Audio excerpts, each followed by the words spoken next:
saludo, estudiantes y profesores. Sean bienvenidos a nuestro espacio para juntos andar por los caminos de esta ciencia física. Hoy estaremos sistematizando y consolidando, o sea, haciendo una especie de resumen de todos los contenidos que hemos dado hasta el momento, desde un principio hasta hoy. Y finalmente, en nuestro espacio, bueno, pues estaremos orientando una serie de preguntas como autoevaluación para que usted compruebe esos conocimientos que ha adquirido en todo este tiempo en el que hemos estado, por supuesto, compartiendo todos los jueves y ahora los martes a partir de las 2:30 de la tarde, un seno grado física preuniversitaria. Sin más, entonces les propongo pasar a la siguiente diapositiva, donde por supuesto en la temática de hoy, sistematización y consolidación de todos estos contenidos de las 3 unidades que hemos visto hasta el momento. Y utilizaremos por supuesto las 2 partes del libro de onceno grado, parte 1 y parte 2, donde se encuentran todos estos aspectos. Contenidos que vienen desde la primera unidad, como habíamos dicho, que se titula Teoría cinético-molecular del gas ideal, fenómenos térmicos y fundamentos de la termodinámica. Esta ustedes la pueden encontrar, por supuesto, en la parte 1 de su libro de texto. De igual forma, estaremos consolidando la unidad 2, electrostática, que también se encuentra en esta primera parte del libro de texto. Y la tercera unidad, electricidad y magnetismo, que se encuentra ya en su segunda parte del libro de texto. Es necesario entonces que todos estos libros acompañen a ustedes todo este turno de clase, o sea, toda esta tarde o todo el espacio en el que vamos a estar compartiendo por aproximadamente los 25 minutos. Comenzamos entonces con la unidad número 1. Y recordemos que en esta nosotros estudiamos de diferentes procesos termodinámicos, isobáricos, isocóricos, isotérmicos, adiabáticos, entre otros principios de la termodinámica, el primer principio, el segundo principio, y para ello vamos a hacer entonces uso del ejercicio 31 de la página 42 de su libro de texto, parte 1. En él, bueno, nos piden representar desde esta gráfica, bueno, pues una serie de, todos estos procesos en gráficas de presión en función de la temperatura y de volumen en función de la temperatura. Nosotros vamos a tomar como referencia esta gráfica para analizar todos los elementos referentes a esta unidad de importancia para nuestro autoestudio, para nuestra autoevaluación, como vamos a referir al final de nuestro espacio. Entonces es necesario que ustedes consulten ya su primera parte, repito, página 42, ejercicio 31. Bien, bueno, en esta unidad nosotros estudiamos la ecuación de estado, donde se relaciona a esos parámetros o esas variables también conocidas como variables de estado y que son precisamente la presión, el volumen y la temperatura. Macroscópicos. También existen otros parámetros microscópicos. Estamos hablando de la cantidad de sustancia N, como está representado en esta expresión. Y por supuesto, bueno, tenemos aquí a la constante universal de los gases R, que tiene un valor de 8,31 joules por moles Kelvin. Cada uno de estos parámetros, por supuesto, en el sistema internacional tiene una unidad de medida. En el caso de la presión, que se expresa en newton por metros cuadrados y que también equivale a un pascal, o lo simboliza de igual manera a un pascal. En el caso del volumen, que se expresa en el sistema internacional en metros cúbicos, la temperatura en Kelvin. Fíjense que estamos aquí poniendo la simbología, newton sobre metros, newton por metros cuadrados, o pascales, metros cúbicos, Kelvin como K mayúscula, y bueno, la cantidad de sustancia que se expresa en moles. O sea, esta expresión nos permitió a nosotros, por supuesto, hacer una serie de análisis a cada uno de estos procesos termodinámicos. Procesos que, como ya les mencionaba anteriormente, son procesos isobáricos, los que conocemos como procesos a presión constante, y de la expresión de estado o de la ecuación de estado de los gases ideal, del gas ideal, bueno, pues se deduce una expresión que lo caracteriza y que relaciona a esos parámetros volumen y temperatura en este proceso. Fíjense que si mantenemos la presión constante en esta expresión de la ecuación de estado, ustedes matemáticamente por supuesto lo hicieron en la clase que fue del momento de la termodinámica. Ahora lo pueden hacer luego, cuando termine aquí pueden comprobarlo, o a través de su propio libro de texto como ustedes tienen enfrente. La relación entre el volumen y la temperatura en este proceso es que son directamente proporcionales, y su división en cada uno de los estados físicos por los que pasa el gas, manteniendo la presión constante, tiene que ser igual. Esto es una característica de este proceso isobárico. De igual forma, para los procesos isocóricos, procesos que también se conocen a volumen constante, La expresión que lo caracteriza a partir de esta ecuación de estado es la relación entre la presión y la temperatura. Como podemos observar, la presión y la temperatura en este proceso isocórico son directamente proporcionales y, por supuesto, su división en cada uno de los estados físicos tiene que mantenerse igual o tiene que ser igual para que este proceso entonces sea, por supuesto, un proceso isocórico. De igual forma, en los procesos isotérmicos donde se relacionan al volumen y la presión. Aquí, la presión por volumen en ambos estados físicos se mantiene constante si la temperatura es constante, por supuesto. Esta es una ecuación característica de este proceso, de igual manera las que anteriormente dijimos para cada uno de los procesos específicos. Y bueno, en esta presión y volumen, como estamos observando, la relación entre ellas es inversamente proporcionales. Son magnitudes que están multiplicándose, son inversamente proporcionales. Por eso es que en la gráfica, como vimos al inicio del ejercicio 31, página 42, la curva que está ahí representada de proporción inversa nos representa a este proceso isotérmico. Bien, otro de los elementos también importantes dentro de la termodinámica que nosotros estudiamos fue el primer principio de la termodinámica, que nos relaciona a estos tres parámetros o a estas tres magnitudes: calor, cantidad de calor, trabajo y la variación de la energía interna. En el caso, por supuesto, del calor, que tenemos una expresión para determinarlo en cada uno de los procesos. Y ustedes ya conocen cuáles son sus expresiones, la tienen en su libreta de notas. Para cada uno de ellos tenemos, repito, una expresión, y que por supuesto en el caso de un proceso que también estudiamos, el proceso adiabático, ocurre sin intercambio de calor. Ese calor es numéricamente igual a cero, o sea, ocurre tan rápido que ocurre sin intercambio de calor con el medio. Por tanto, el calor sería igual a cero en este proceso, donde además ninguno de esos parámetros macroscópicos que hemos mencionado anteriormente, presión, volumen, temperatura, permanece constante. El trabajo, que también, por supuesto, tiene una expresión para determinarla, donde nosotros, más lo determinamos fue en el proceso isobárico. Recuerden sus expresiones: trabajo igual a presión por la variación del volumen, o cantidad de sustancia por la constante universal y por la variación de la temperatura. Y bueno, la variación de la energía interna, que es una ecuación de estado, depende única y exclusivamente de la temperatura. Y por supuesto que para cada proceso, al depender de la temperatura, y además una ecuación de estado es la misma para cada estado físico, al determinarla o determinar su variación es la misma expresión para cada uno de los procesos. Ahora vamos a hacer un análisis de este primer principio de la termodinámica para cada uno de los procesos. En el caso de un proceso isobárico, como mismo nosotros estamos expresando, este primer principio se queda igual. O sea, tenemos tanto intercambio de calor como trabajo realizado y variación de la energía interna de este sistema. Para el caso de un proceso isocórico, recuerden que el volumen es constante, y como hablamos del trabajo en su demostración en las clases que ustedes pudieron tomar de la termodinámica, bueno, pues depende de la variación del volumen, depende de la variación de la temperatura.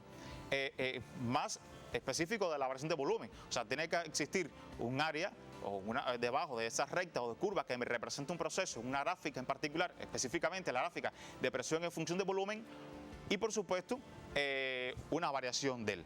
En este caso, en el proceso isocórico, la variación de volumen es igual a cero. Por ello es que el primer principio me queda expresado en el proceso isocórico: cantidad de calor es igual a la variación de la energía interna. Si todo el calor intercambiado está en función de hacer variar la energía interna del sistema. Ahora, en el caso de un proceso isotérmico, decimos que dijimos anteriormente que la variación de la energía interna depende de la temperatura única y exclusivamente. En el caso de la variación de la energía interna para los gases ideales monoatómicos, como ustedes estudiaron en sus clases, esta expresión es igual a 3/2 de la cantidad de sustancia por la constante universal y por la variación de la temperatura. Quiere decir que cuando la temperatura es constante, la variación de la energía interna se me haría igual a cero. O sea, la energía interna en un proceso isotérmico permanece constante. Por eso es que el primer principio de la termodinámica expresado para un proceso isotérmico me quedaría igual al calor, cantidad de calor es igual al trabajo realizado en este proceso, ya sea por o sobre el gas. O sea, son algunos de los elementos que ustedes han estudiado referentes a esta unidad. Ahora bien, si nosotros vamos a esta gráfica de presión en función del volumen que ustedes tienen en el ejercicio 31, y fuéramos a identificar estos procesos termodinámicos en esta gráfica, por supuesto nos resultaría muy cómodo. Vamos a comenzar por el proceso que está representado de A a B. Fíjense, con lo que hemos estudiado, la relación de proporción inversa que existe entre la presión y el volumen, cuando esta sagetica me está indicando la disminución de un parámetro y el aumento de otro. Bien, de A hasta B, el proceso que está representado es un proceso isotérmico, y lo sabemos precisamente por la relación de proporción inversa que existe entre los parámetros que lo representan, presión y volumen. Fíjense que cuando la presión del primer estado físico es 1, en este caso de igual manera es 1, porque los volúmenes, las presiones y los volúmenes finales, en el caso de proceso que estamos representando, está aumentando 4 veces el volumen y está disminuyendo 4 veces la presión. O sea, se relacionan de forma inversamente proporcionales, repito, la presión y el volumen. Ha disminuido 4 veces 1, que sería 0.25, y ha aumentado 4 veces 1, que sería por supuesto 4.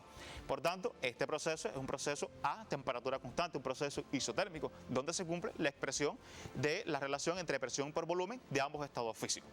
El proceso que le continúa de B a C es un proceso donde el volumen, por supuesto, es constante, de 4, ¿verdad? Litros estamos diciendo aquí, y el litro tiene una equivalencia en 10 a la menos 3 metros cúbicos. Ya ustedes también conocen estos análisis de otros momentos. Este 4 por 10 a la menos 3 metros cúbicos permanece constante desde B hasta C. Por eso es que se relacionan los parámetros de presión y temperatura en este estado físico. Si nosotros pudiésemos calcular la temperatura en uno de estos estados, por supuesto podríamos calcularla en cualquier otro, y con los dos valores de presión que yo tendría podría comprobar la relación de esta expresión que nos permite, por supuesto, comprobar que este proceso es un proceso isocórico. De igual forma, el proceso de C a A, que es un proceso isobárico, donde permanece constante la presión, fíjense que es una recta perpendicular con respecto al eje de las presiones. Y bueno, la sagetica en cada uno de ellos me está indicando este ciclo de transformaciones que tiene el gas. Están, en este caso, el volumen aumentando. Aquí está el volumen manteniéndose constante, pero sin embargo aumenta la presión. Aumenta también la temperatura, en este caso, que son directamente proporcionales en este proceso isocórico. Y en el proceso isobárico que estamos representando en este ejercicio, tanto disminuye el volumen como la temperatura, porque son directamente proporcionales. La misma cantidad de veces que disminuye el volumen, que sería 4, disminuye la temperatura. Por tanto, este ejercicio nos permite analizar estas cuestiones bien interesantes que ustedes aprendieron en esta unidad. De igual forma, yo les propongo que como estudio independiente, como una actividad independiente para su profundización en este contenido, ustedes por supuesto construyan estas gráficas que les piden en este ejercicio, tanto de presión en función de la temperatura como de volumen en función de la temperatura. Ahora, de aquí, de esta gráfica, también es importante inferir que el área debajo de la recta o de las curvas, como decíamos anteriormente, nos permite también conocer el trabajo realizado en estos procesos. Fíjense que solamente el proceso de A a B, el proceso isotérmico, y el proceso de C a A tienen un área debajo de la recta o de la curva que los representa. No así el proceso de B a C. Esto demuestra o comprueba además lo que hemos dicho respecto al trabajo en este proceso, que es igual a 0. No hay un área debajo de la recta que lo represente, una gráfica de presión en función del volumen, por eso que en esta gráfica el área debajo de esas rectas o curvas es siempre numéricamente igual al trabajo realizado en estos procesos, ya sea, repito, por o sobre el gas. Estas implicaciones también ustedes ya la conocen de otros momentos. Ahora, vamos a específicamente el segundo principio de la termodinámica, otro de los elementos interesantes aquí. Este segundo principio de la termodinámica, que como bien se expresa en su libro de texto, nos dice que es imposible que ocurra un proceso periódico cuyo único resultado sea la obtención de trabajo a cuenta de calor tomado de la fuente. Además que lo hemos trabajado tanto en térmicas como en máquinas refrigerantes. Ustedes, por supuesto, a partir de lo que conocen, lo tienen del libro de texto, estudiaron también una expresión que nos permite determinar la eficiencia térmica de una máquina térmica y que nos representa o relaciona al trabajo realizado y el calor suministrado a la máquina en cada ciclo. Su expresión, por supuesto, como aparece en pantalla, sería igual a trabajo sobre ese calor suministrado por el 100% de eficiencia. Ese trabajo que es igual a la diferencia entre el calor absorbido y el calor cedido en estas máquinas. Máquinas que ustedes también, por supuesto, estudiaron con una eficiencia máxima o cuando alcanzara una eficiencia máxima. Estamos hablando de la eficiencia determinada a partir de un ciclo conocido como ciclo de Carnot, constituido por dos procesos isotérmicos y dos procesos adiabáticos por las características que tiene este ciclo en cuanto a la cantidad de calor que se pierde y la que se toma para trabajar o tenerlo en cuenta para realizar ese trabajo total. Entonces, estos son algunos de los elementos de importancia, repito, que ustedes deben conocer respecto a esta unidad número 1. Les propongo entonces ya pasar, no tienen que tomar nota de ninguno de los elementos que estamos indicando en la diapositiva. Ustedes ya lo tienen en su libreta de nota, ustedes lo tienen en su libro enfrente, solamente están recordando, resumiendo todos estos elementos. Les propongo entonces pasar a todo lo que hemos estudiado respecto a la unidad número 2, electrostática. Esta, o en ella, nosotros estudiamos una ley fundamental, la ley de Coulomb, en honor, como hemos dicho en cada una de las clases, siempre recordamos los elementos históricos en honor a Charles Augustin Coulomb, físico e ingeniero francés, quien se les recuerda además por haber descrito de manera matemática la ley de atracción entre las cargas eléctricas, la cual se escribe, por supuesto, de la siguiente manera. La ley de Coulomb relaciona a la fuerza de interacción eléctrica entre los cuerpos puntuales cargados y, por supuesto, una constante eléctrica o de constante K igual a 9 por 10 a la 9 newton metros cuadrados por coulombs cuadrados, entre la distancia al cuadrado o el cuadrado de la distancia que separa a cada uno de estos cuerpos puntuales. De esta expresión podemos inferir, bueno, pues una serie de elementos que ya ustedes, repito, tienen como nota porque lo hemos indicado en cada uno de los encuentros.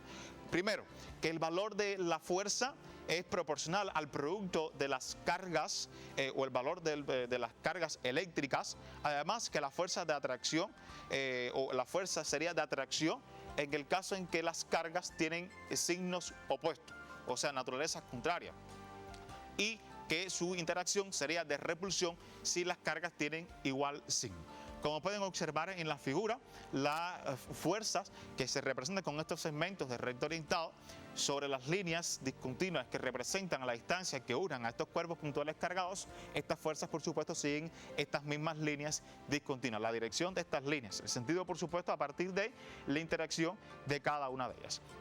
Como estamos observando en pantalla, la acción que ejerce la partícula o el cuerpo puntual 1 cargado sobre el 2 se representa del 2 hacia afuera por tener el mismo signo. O sea, la interacción es de repulsión. Lo representamos con fuerza de 1 diagonal 2 o plequita 2 para representar esta fuerza de interacción que además tiene el mismo valor o es la misma acción que ejerce el cuerpo puntual cargado 2 sobre Q1 en sentido opuesto o en este sentido de igual manera con 2 atraen. Fíjense, estamos hablando respecto a la dirección, no estamos hablando de la misma interacción, repito, de repulsión cuando tienen el mismo signo y de atracción cuando tienen signos contrarios. Siguen la misma línea discontinua, la dirección de esa línea discontinua que separa a estos cuerpos puntuales cargados y tiene el mismo valor porque además esta ley de Coulomb cumple con la tercera ley de Newton. Es un par de acción y reacción. Bien, vamos entonces a pasar a este otro elemento interesante respecto a la unidad número 2, que es el vector de intensidad de campo eléctrico. El vector de intensidad de campo eléctrico, que también por supuesto deducimos aquí, o sea, llegamos a una expresión que nos las permite calcular. El vector de intensidad de campo electrostático E en un punto dado o determinado es una magnitud vectorial y expresa la razón entre la fuerza con la cual el campo electrostático actúa sobre un cuerpo de prueba Q sub 0 que conocemos en un punto determinado, bien, y la carga eléctrica del cuerpo. De este análisis del vector de inducción magnética nosotros también inferimos una serie de elementos interesantes. Con respecto a él, bueno, pues la intensidad del campo eléctrico en un punto depende del valor de la carga que lo genera. Además, la distancia a la que se encuentra la carga respecto al punto y el medio en el que se encuentre.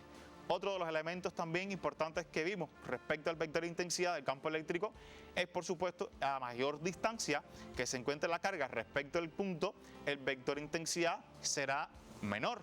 Este es en el caso de un campo eléctrico debido a esa inherente a un cuerpo puntual cargado. Recuerden que también aquí analizamos los campos eléctricos uniformes entre dos placas planas y paralelas. Estos son elementos que vamos a estar viendo un tanto más adelante.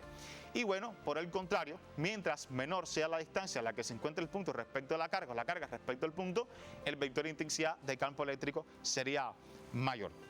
Tanto para la fuerza como para el vector de intensidad del campo eléctrico, si tenemos un sistema de cuerpos puntuales cargados, tendríamos que aplicar el principio de superposición de la fuerza o el de la intensidad.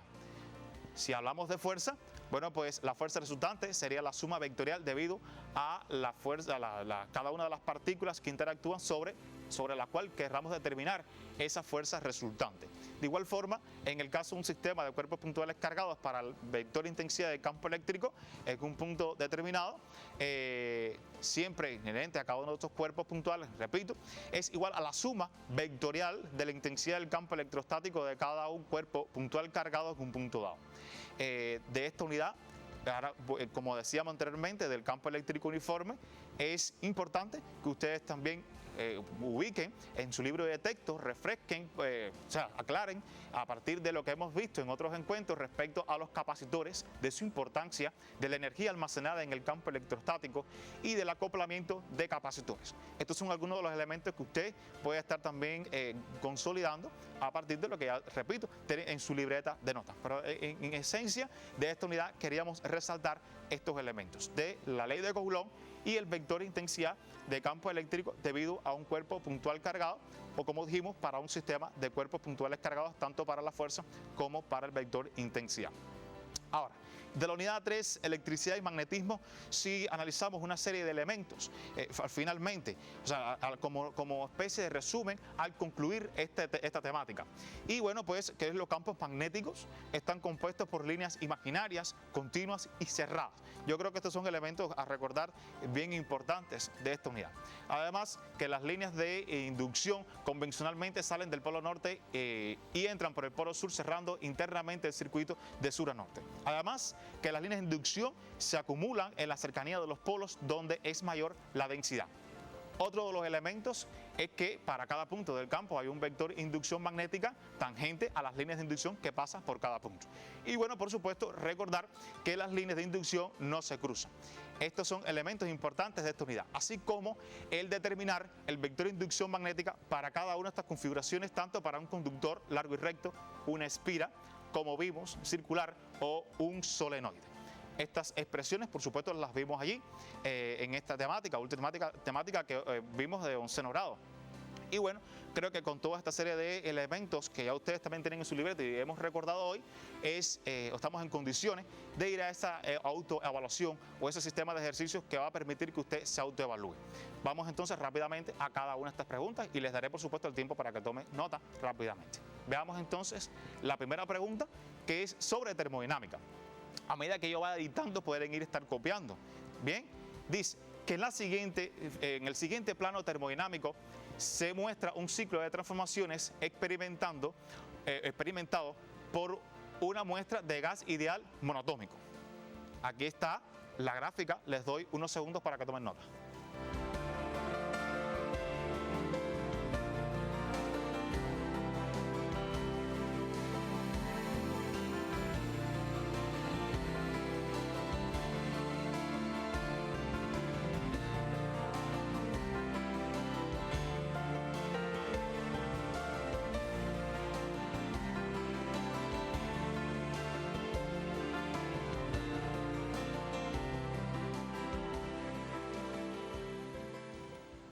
Bien, continuamos entonces con los incisos de este ejercicio. El primer inciso, que es identifique los procesos representados y justifique cada uno. Bien, vamos entonces a los dos incisos que nos quedan.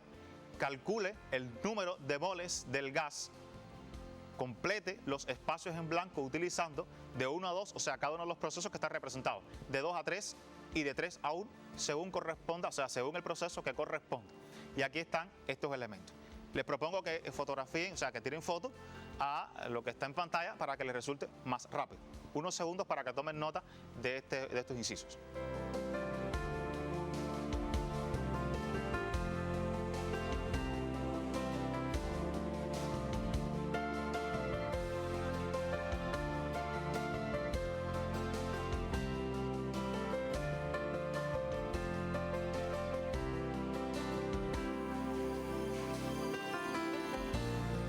Bueno, entonces vamos a la pregunta número 2.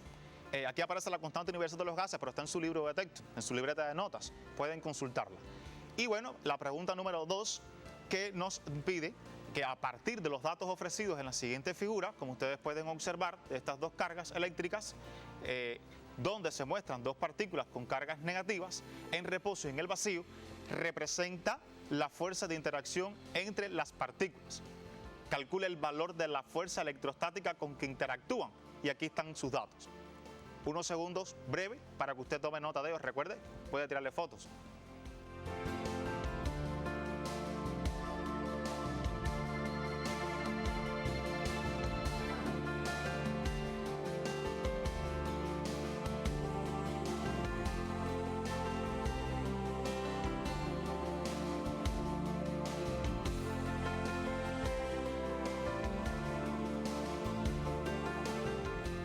Bien, y vamos entonces a la pregunta número 3, donde dice, la figura representa la forma que adoptan las limaduras de hierro cuando se esparcen sobre una cartulina, que es atravesada por un conductor rectilíneo por el que circula una corriente eléctrica.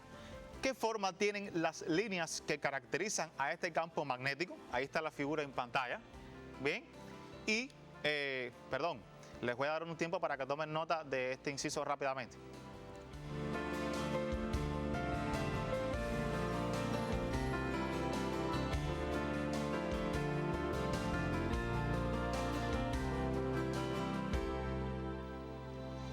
Bien, y bueno, por último, este inciso donde nos pide cómo varía la intensidad de las acciones magnéticas sobre las limaduras de hierro. O sea, a medida que seleccionamos limaduras más distantes del conductor, o sea, la relación de proporcionalidad que existe entre el vector de inducción magnética y la intensidad de la corriente, o la distancia a la que se encuentran, las líneas de inducción y el vector. Y se aumenta la intensidad de la corriente eléctrica que circula por el conductor. Estas relaciones de proporcionalidad ustedes las pueden deducir a partir de la expresión en el caso del vector de inducción magnética para un conductor largo y recto. Entonces, hasta un próximo encuentro, no nos queda tiempo para más. Es el momento entonces de despedir. Espero que hayan podido fotografiar, grabar o tomar la nota lo más rápido posible de todas estas preguntas que les va a servir a ustedes para que se autoevalúen, comprueben cada uno de estos contenidos. Entonces, hasta un próximo encuentro y tengan buenas tardes.